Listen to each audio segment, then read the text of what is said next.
In the back of the book segment tonight, putting a stop to sanctuary cities. A horrific story out of Philadelphia involving 45-year-old Ramon Aguirre Ochoa, an illegal immigrant from Honduras. He was deported from the U.S. back in 2009, but he came back. And after facing local criminal charges in 2014 over another incident, ICE made a detainer request with Philadelphia officials to take him into custody and deport him yet again. But Philadelphia defied that request after the criminal charges were dropped and let Aguirre Ochoa go free. In a sickening development, he was arrested again late last month, accused of raping a 13-year-old or under child.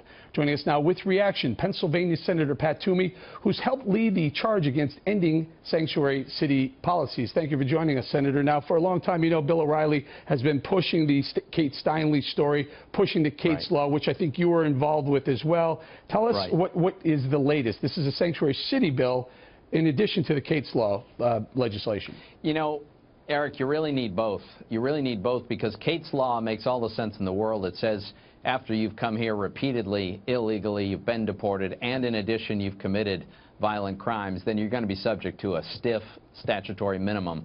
But the reason you need the sanctuary cities law, right, to end sanctuary cities, is because you need to be able to grab these guys. What happened in Philadelphia, this appalling disaster, this monster raped a child, and he never should have been here. And the folks at ICE didn't want him here. They had asked the police department of Philadelphia to hold this guy until they could send an agent to pick him up and deport him. The city of the police department, their hands were tied by a very bad policy that forbids them from cooperating with federal immigration officials. It's terrible, and it's a security risk for all of us. I think that's an important distinction to highlight, the fact that the local police, the law enforcement agencies want to turn these bad guys over to ICE, but they're told not to because of the politics. Absolutely, Eric. I don't know a single police officer who supports these sanctuary city policies.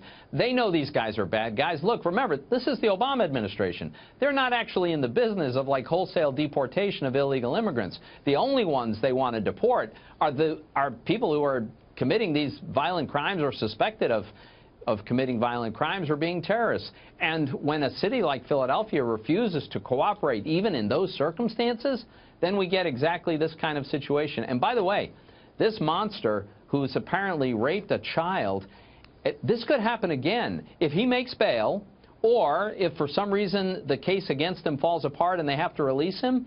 According to the current policy in Philadelphia, they will not inform ICE. They will just release this guy onto the streets of Philadelphia. This is terrible. We've got to end this. You mentioned something right there that I didn't even think of and didn't realize. Now, is there a distinction for terror as well? If these guys are suspected of terror, at that point, can they be turned over to the feds?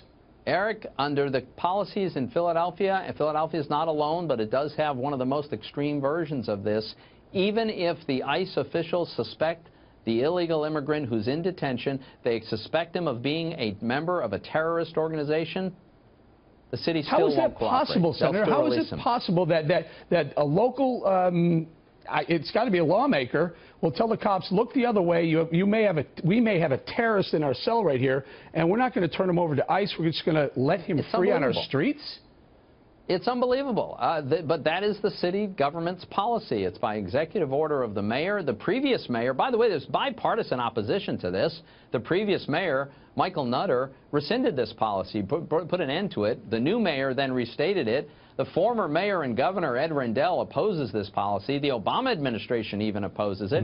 But there are communities across America, and sadly including Philadelphia, that nevertheless refuse to cooperate. Senator, this doesn't, your legislation doesn't get through the Senate. Why? We got to go. I don't have a lot of time. Just tell me, where's the holdup? How many more do you need? How many more signatures do you need? We've had a vote. The problem is we don't have Democrat support for it. I held all but one Republican on my bill to end sanctuary cities, and we picked up only 2 Democrats. We need 60. The Democrats filibustered it, and so we weren't able to pass this. So you're about 5 short or so. It's just appalling. Senator, we're going to leave it right there. Senator, very, very important story. Thank you very much.